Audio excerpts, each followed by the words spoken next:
दिल्ली में रहने के स्थान की, निवास स्थान की, घर की बड़ी समस्या है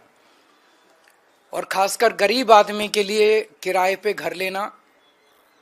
या अपना मकान लेना लगभग इम्पॉसिबल के करीब है। मैं अभी जब अपनी विधानसभा में घूम रहा हूं, बहुत सारे सफाई कर्मचारी आते हैं।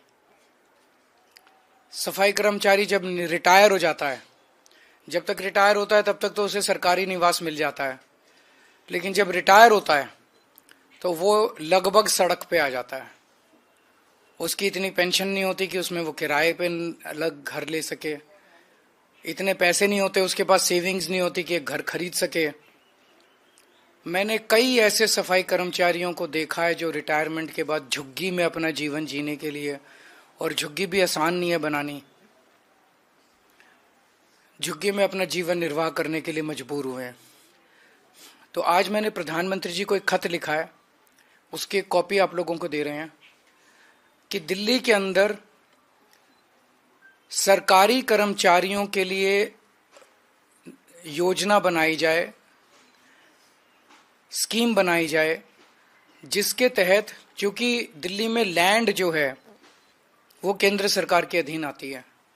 तो अगर सब्सिडाइज्ड, हाईली सब्सिडाइज्ड रेट पे केंद्र सरकार लैंड दे दे तो उस पे दिल्ली सरकार मकान बनवा देगी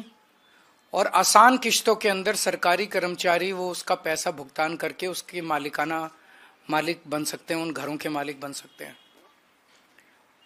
तो मैंने आज उनसे निवेदन किया है कि इसकी शुरुआत हम सभी सफाई कर्मचारियों से कर सकते हैं। इस योजना की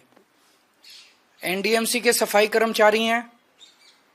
और नगर निगम के सफाई कर्मचारी हैं, और एनडीएमसी के और दिल्ली नगर निगम के जो सफाई कर्मचारी हैं,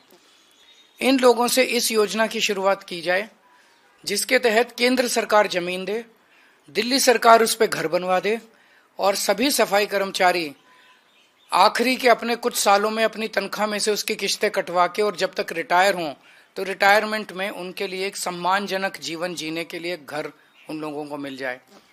मैं उम्मीद करता हूं कि केंद्र सरकार इसके लिए राजी होगी, प्रधानमंत्री जी इसके लिए राजी होंगे, क्योंकि गरीबों के बारे में है। तो पहले सफाई कर्मचारियों से इसकी शुरुआत करते हैं। एक बार ये शुरू हो गई स्कीम तो फिर अन्य कर्मचारी, सरकारी कर्मचारियों के लिए भी इसको लागू किया जा सकता है। तो ये बेहद कल्याणकारी, जैसे प्रधानमंत्री जी ने कहा कि दिल्ली की कल्याणकारी योजनाएं लागू रहनी चाहिए, तो नई नई कल्याणकारी योजनाएं भी लागू होनी चाहिए। ये एक नई कल्याणकारी योजना मैंने आज प्रधानमंत्री जी को भेजी है।